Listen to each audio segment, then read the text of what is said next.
What is up, my friends, and welcome to another edition of the XFL Week in Review. I'm your host, Mark Perry, editor of XFL News Hub. On this week's show, we go over everything that has transpired in the week. We'll talk Fox, we'll talk expansion, we'll talk behind the scenes details, all that stuff. We have a ton of news for you this week, so we wanted to get all that with you. So how do you get in touch with the show? It's simple. You email podcast at XFL News Hub with your MP3s or videos. I'll call 888-430-7692 extension 3. And remember to leave us a review on Apple Podcasts. We'll read it on the show. Question of the week. We're going to do show. We're doing every week. We just decided we're doing every week. So next week's question of the week is expansion. What are some of the cities you're interested in? Because that's been a big topic of conversation this week. It's like, The Rock, Danny Garcia owns the XFL. Now let's talk expansion. I'm like, slow down, but it's still an interesting topic and one that fans are really passionate about. Next week, we're working on a guest to talk about expansion. You'll just have to tune in next week to find out about that. So the topic is expansion. Give us your thoughts. That's next week's question of the week. So without further ado, folks, let's just get into the week that was the XFL. Can you believe it? Judge declares XFL Sale Final. A bankruptcy judge in Delaware has declared that The Rock, Danny Garcia, and Redbird Capital are the new owners of the XFL officially. This comes after Alpha Entertainment on Monday approved the bid from this team of investors. They were also able to resolve the unsecured creditors committee objections. The committee is made up of, I think Jonathan Hayes is on it, coach of the St. Louis Battlehawks, and some other people, some vendors, that kind of thing, who didn't get paid because the XFL declared bankruptcy. So it was their job to kind of oversee everything. They had some issues. Those seem to be resolved. And now we're moving forward. Judge Lori Silverstein approved the transaction. So the group paid $15 million for the league and assumed possible liabilities, that's some other contracts, that kind of thing, and a pay cure amount of up to $9.2 million. The pay cure amount is the money that's going to go back to people to pay the bills, essentially. This is according to ESPN's Kevin Seifert. The road, however, is not over yet, as the next step is closing the deal, which takes place on August 21st. At that point, the group can officially have the keys to the league. So we had the bid, we've had the sale approval, but closing, they have to close the deal first before we actually get the keys to the kingdom, so to speak. The process is far from over because creditors need to get paid. There's court approvals, there's possible appeals, which then could delay things, and some more legal proceedings. But for now, the prospects for a 2021 season are good. Why would we say that? Because all of this has transpired during what would have been the XFL's off-season. Remember, this is the XFL's off-season, so nothing was really going to go on anyway except for maybe some training camps. The big stuff is October, November, December, January, and February. So if they can get all these legal issues in place by the end of August, we could definitely see some flurry of hirings and coaches returning, all sorts of action in September.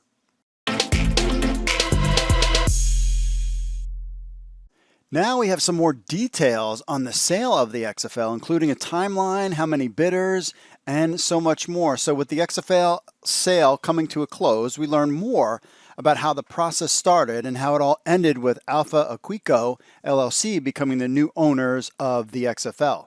Alpha Aquico LLC is the entity co-owned by The Rock, Danny Garcia, and Redbird Capital.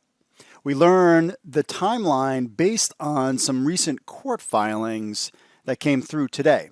So to begin with, the sale, Alpha Entertainment reached out to Houlihan Lokey, and Mike Mitchell and I have joked that that sounds like a pro wrestler's name. Anyway, to manage the process. They sent out information to 245 different companies, investors, people on their list, basically, to see if there was any interest in acquiring or potentially even working with the XFL. Quote, the debitor officially commenced the marketing process on May 8th, 2020, with Houlihan Lokey contacting over 246 potential bidders representing both financial and strategic buyers, investors. The list of parties contacted by Houlihan included, among others, names suggested by the debitor's management team and the committee. The debitor's objective was to cast a wide net in an effort to attract multiple proposals, either to purchase the acquired assets and or to invest in the debitor's reorganized business through a Chapter 11 plan, close quote.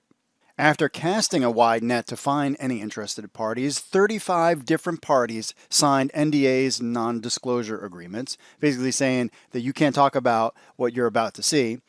What they got in return is they gave them access to the XFL's financials, the data, a whole slew of different kinds of information that they want to present to a potential buyer of the XFL. Quote, the debitor executed confidentiality agreements with 35 parties who subsequently received the CIM, which is the packet of information, and were granted access to a virtual data room containing additional diligence materials pertaining to the debitor's business. So they got a chance to see behind the scenes how the XFL was doing. And clearly, from all intents and purposes, they were doing just fine. It was you-know-what that screwed everything up. So after reviewing all the information presented by Houlihan Lokey, 4 parties submitted an initial indication of interest. What that means is there were 4 parties interested in purchasing the XFL. They didn't present a bid, but they raised their hand and said, hey, out of that 35, 4 of them were like, yo, we are interested in buying the XFL. Let us get something together and we'll submit a bid. From the court documents, quote, notified potential bidders of the June 22nd deadline to submit initial indications of interest. In response to that deadline, 4 interested parties submitted initial indications of interest, close quote. This was on June 22nd. This gave them time to try and put something together and get a bid to purchase the XFL. As the July 30th deadline hit, Alpha Entertainment wound up receiving just 2 formal bids. So they basically had a month to get a bid in place, a formal bid in place. After review of the bids, Alpha Equico LLC was the one that was a qualified bid. Quote, by the bid deadline on July 30th, 2020, the debitor received 2 bids. After reviewing the bids and consulting with the consolation parties, the bid submitted by Alpha Equico LLC was deemed to be a qualified bid. Prior to qualifying the bid from Alpha Equico LLC, the debitor engaged in good faith and arm's length negotiation over the terms of the bid as it was modified from the form purchase agreement that was provided to all bidders through the data room. They basically went back and forth, kind of made some adjustments, and then this became the good bid. The other bid was not qualified, so the bidder decided to essentially back out. That is when Alpha Equico, i.e. The Rock, Danny Garcia, Redbird Capital, were announced as the new owners of the XFL. So from the court documents, quote, the other bid was determined not to be a qualified bid, and upon discussions with that bidder, following that determination, the bidder elected not to proceed with the bid, close quote. So essentially, there was 4 interested parties, 35 NDAs, 4 interested parties, 2 bids. 1 bid wasn't meet the right muster, and so that left with The Rock and Alpha Equico as your winners. Now, it's funny when you start to think about all of this goes down, you're kind of like, wow, okay. But this journey, this craziness started for all of us Super XFL fans on March 12th when the league announced that it was shutting down. We all remember that day. But we knew and we thought that the league would come back. They were saying that it would come back and everything was kind of fine. On April 10th, the league suspended operations and laid off most of its employees. That's when we were crushed. Several days later, on April 13th, the XFL declared Chapter 11 bankruptcy, and all hope was lost at that point, except for some of us who realized that there's a difference between Chapter 11 and Chapter 7, the different bankruptcies. This one was, I've reported on this earlier, Apple, GM are some brand names that you've heard have declared Chapter 11. That means they're not done, like the AAF. By May 8th, Houlihan Lokey was then in the process of looking for a new owner. So April 13th, they declare bankruptcy. Really, probably right after that, they get in touch with Houlihan Lokey. They start to formulate these virtual data sheets and all this stuff to give to potential buyers. Then they reach out and try to get buyers in, and then the rest is history. So this is crazy to go from March shutting down, April declaring bankruptcy, April, May, June, July, August. By the beginning of August, a couple months later, we have a new owner and a completely new direction and new life into the XFL. Remember, while all of this was going on, this country and the world was in lockdown. Most states, including mine that I live in here in Maryland, on March 30th, put stay-at-home orders in place. So to me, the fact that the sale was even to get done is pretty incredible. So some people will poo-poo the fact that, oh, there was only 2 bidders and only one was qualified. The fact that anybody would bid on anything going on when there is a shutdown of the country that we've never seen before, really, in 100 years perhaps. That was a shutdown of the world, but it continued, and there was interest in there, and people bought it. Now, you can't sit there and say, well, if COVID wasn't happening, they would have had more bidders. Yes, that would have been true, but if there was no COVID deal, then there would be no, Vince would still be owning the league.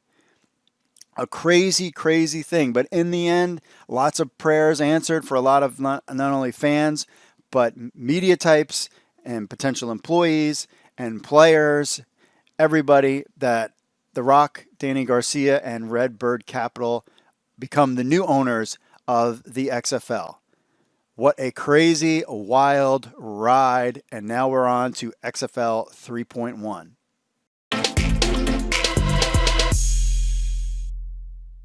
Now that the sale of the XFL is official, the new ownership group is not wasting any time. Alpha Equico, LLC, they won't have the keys to the XFL until August 21st, when the ownership group led by The Rock and Danny Garcia take over.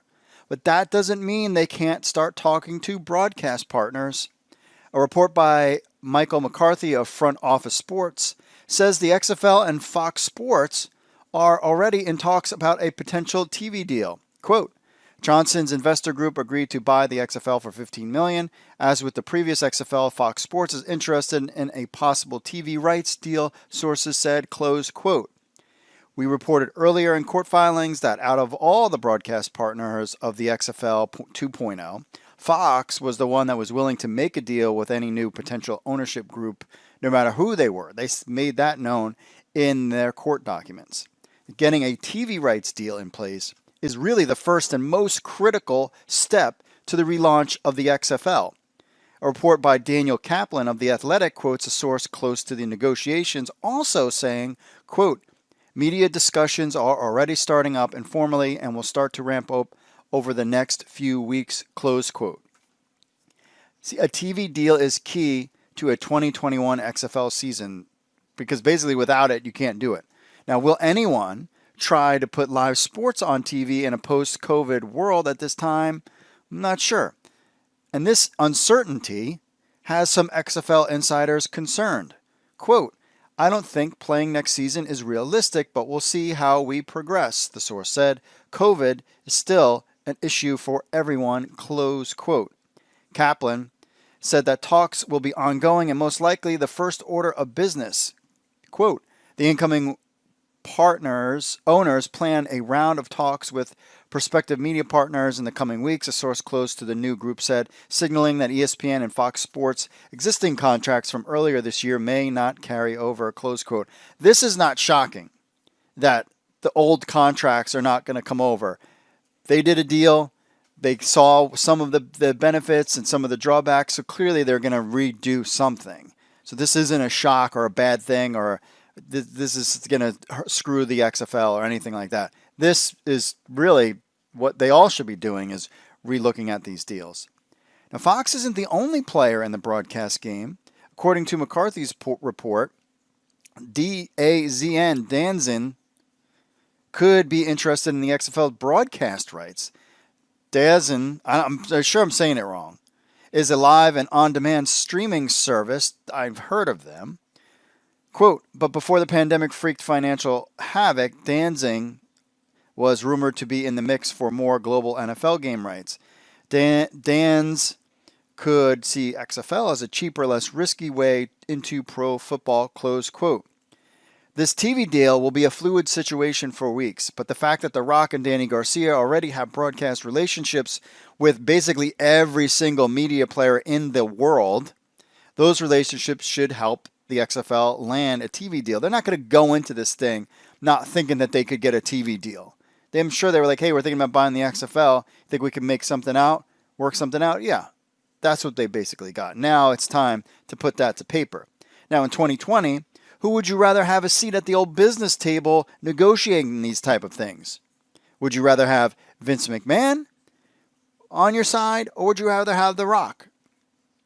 Did you know that the Harvard Business School has a case study on the success of The Rock and Danny Garcia? So, in my opinion, the XFL ship is in good hands.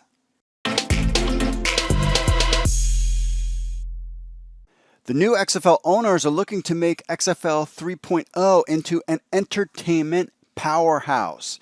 This is according to a report by Thornton McHenry and Josh Kosman in the New York Post. The Rock, Danny Garcia, and Jerry Cardinal have enormous plans for the XFL 3.0. They are thinking beyond just spring football. Quote, but instead of rushing to push players back onto the gridiron, Johnson, teaming up with his ex-wife and business manager Danny Garcia and the prolific sports banker Jerry Cardinal, are drawing up plans to remake the XFL into an entertainment powerhouse, sources told The Post. Close quote. Danny Garcia has said in recent interviews that they had plans to make the XFL kind of this year-round property. So playing games on the field in the spring is just one part of their overall strategy. Quote, that means potentially creating a reality TV programming akin to HBO's Hard Knocks, which follows an NFL team in the preseason, introducing viewers to players and coaches. Indeed, the XFL is considering a similar show that would span the whole season, according to sources close to the situation, close quote. So having a show like Hard Knocks would be great for the league, as it gives fans a chance to not only get to know these unknown players and develop stars for the league. Now, sometimes critics of the league, I won't name names, continue to complain that the XFL lacks star power.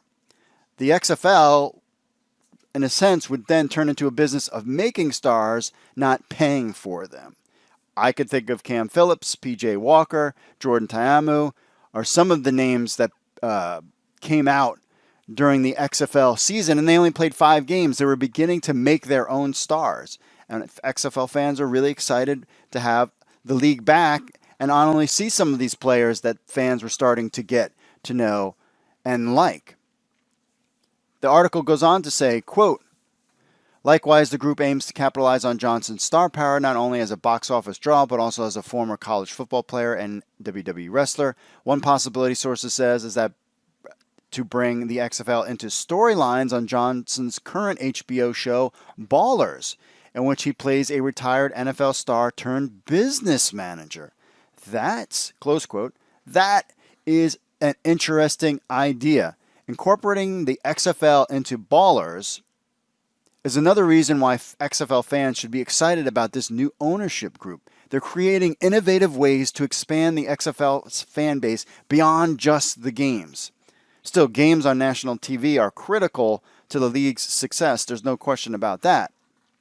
It would be nice already to have an old XFL broadcast partners like ESPN, Fox, and ABC on board with the sale. However, it looks like the new ownership group is trying to bring in the big streaming partners as well.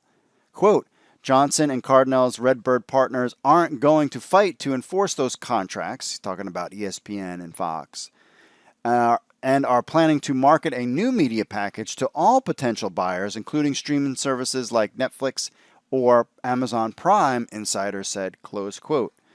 So The XFL 3.0 is undoubtedly an exciting time for fans, as just several months ago, we all remember, all hope was lost when the league shut its doors. Even though it was successful and fans loved it, some thought that this would have been over. But this group is trying to do something different. They take over the league, and they're trying to be even more significant than just the XFL 2.0. And of course, judging by fans' responses on our site and everywhere about the excitement of The Rock and Danny Garcia, part of the XFL, I can tell you this, fans are all in.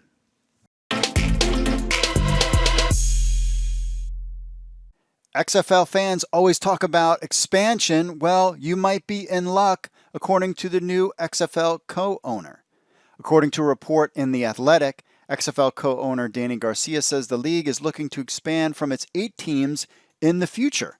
She also mentions they will bring back Jeffrey Pollock as XFL president. First, on the idea that the league would expand into new markets and potentially add new teams, this is what she had to say. Quote, "We love 8 teams. We love eventually having more than 8 teams. I think we'll be reviewing some of the markets as we should. There was a lot of great work that was done and was succeeding. But I think whenever you have time to reset, I think it's a really, really important time to just reassess." Close quote. Look, there is no way the league would add new teams in 2021. The idea would be to first get through one season in this post-COVID-19 era and then go from there. Now, we have reported earlier the XFL was looking into markets like Orlando and San Antonio before the league shut down. Those options could be back on the table as the league begins to ramp up and go for a 2021 season. Not that they're going to put new teams in those spots. No. They might move the Tampa Bay Vipers to Orlando, potentially maybe the LA Wildcats to San Antonio, something along those lines, but nothing as about bringing new teams in. That's just not going to happen.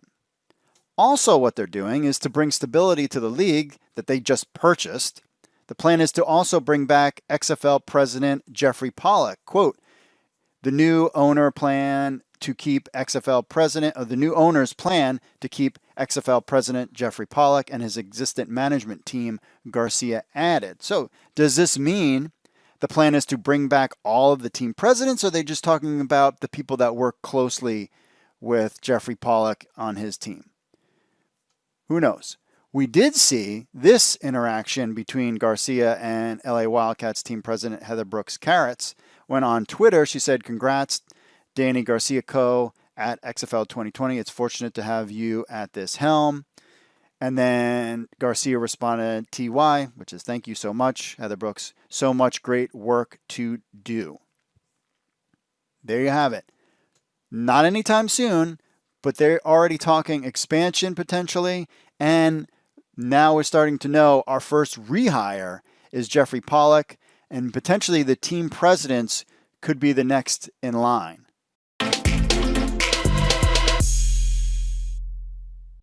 A Birmingham council president wants an XFL team in Alabama. That's right. So we remember the Birmingham Iron was the last professional football team based in Birmingham, Alabama. It was one of the 8 members of the Alliance of American Football, the AAF. We all remember them. Now that the XFL has new ownership, the city wants to land its own franchise. William Parker, the Birmingham City Council president, wants a meeting with the new XFL ownership group to discuss bringing a franchise to Birmingham. The idea would be to play at Legion Field, which can sit 70,000 fans. Quote, over the years, we've worked hard to position Birmingham as a sports destination, President Parker said. By having the XFL at Legion Field, we'd be able to keep a major sporting events at the historic stadium year-round since the league plays in the spring. I'll be reaching out to the leadership at the XFL to schedule meetings in which we can discuss the ways that both the league and Birmingham can mutually benefit from this exciting new venture, close quote. If anything, this shows the interest and value to local cities that the XFL has. Now, could Birmingham be a possible home for an XFL franchise? Yeah, maybe. but not for the 2021 season. XFL co-owner Danny Garcia has said on multiple occasions that they are totally want to expand the XFL. I just don't see it in 2021. Now remember, the one thing about an XFL team not being in Birmingham in the first place was that when the XFL picked its 8 cities, the AAF was still around. And so they didn't want to compete with AAF cities. Now that the AAF is out of the picture, maybe an XFL franchise could make its way to a former AAF city. UFC's Dana White has some advice for The Rock. He says, put it on TV now. So the hype is brewing as the news of the XFL sale to Danny Garcia and Dwayne The Rock Johnson spreads. Doesn't the Garcia and The Rock sound like a great sitcom? Okay. As for the Sports World React, Dana White has weighed in on the league's prospects this year, and his take, put it on TV as soon as humanly possible. He said this in an interview with TMZ. He said, quote, I try to get that rolling as fast as possible. People are dying for live sports programming. Even if the NFL does go, it's another option for live sports on TV, and there's not enough on right now.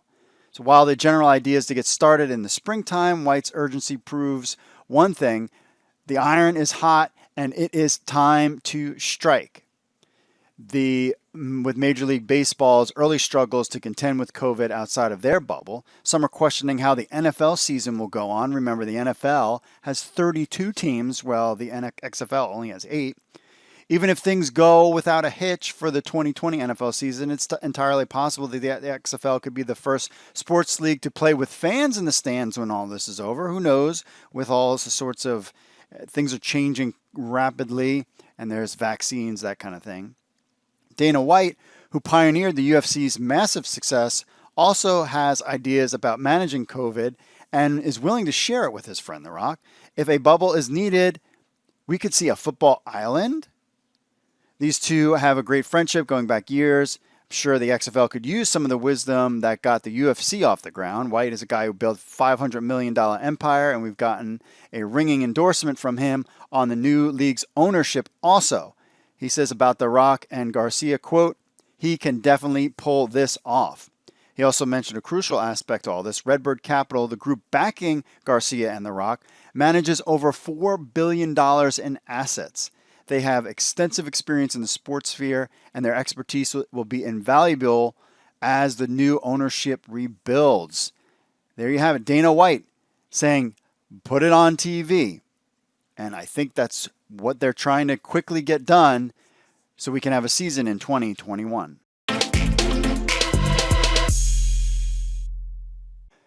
Taiwan Jones, a linebacker for the Los Angeles Wildcats, wants rapper Eminem to bring an XFL franchise to Detroit. With renewed interest in the league since being purchased by The Rock and Danny Garcia and Redbird Partners, fans want XFL teams in their own backyard.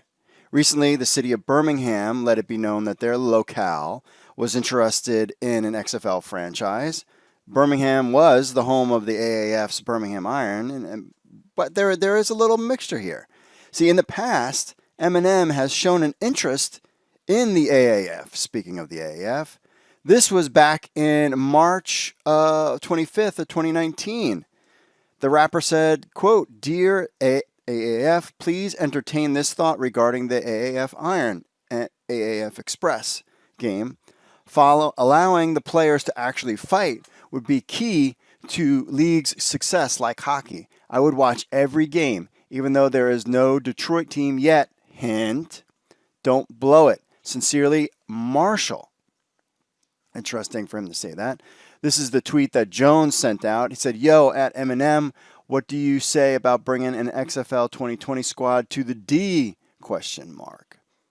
It's fun to speculate, but who knows what the plans The Rock and Danny Garcia have for the XFL, whether maybe they let different people own franchises or the XFL owns all the franchises themselves. But man, having a name like Eminem as an owner of an XFL franchise is really, really interesting. Jones on the other hand, played in all 5 games in the XFL season and finished with 15 tackles. So what do you think? Eminem as a co-owner of an XFL franchise? Let us know what you think.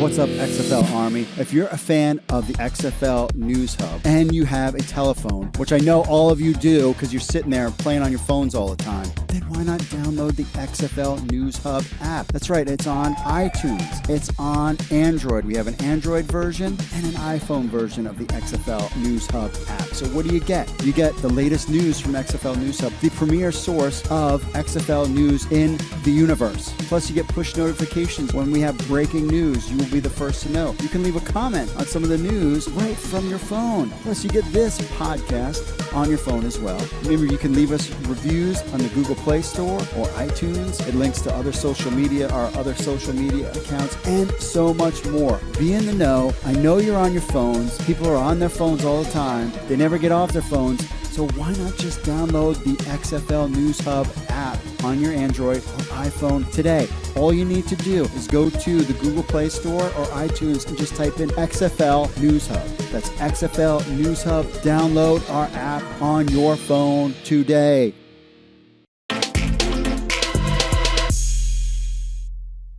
All right, that's it for this week's show. We thought about doing the whole social media stuff, but clearly everybody was super excited.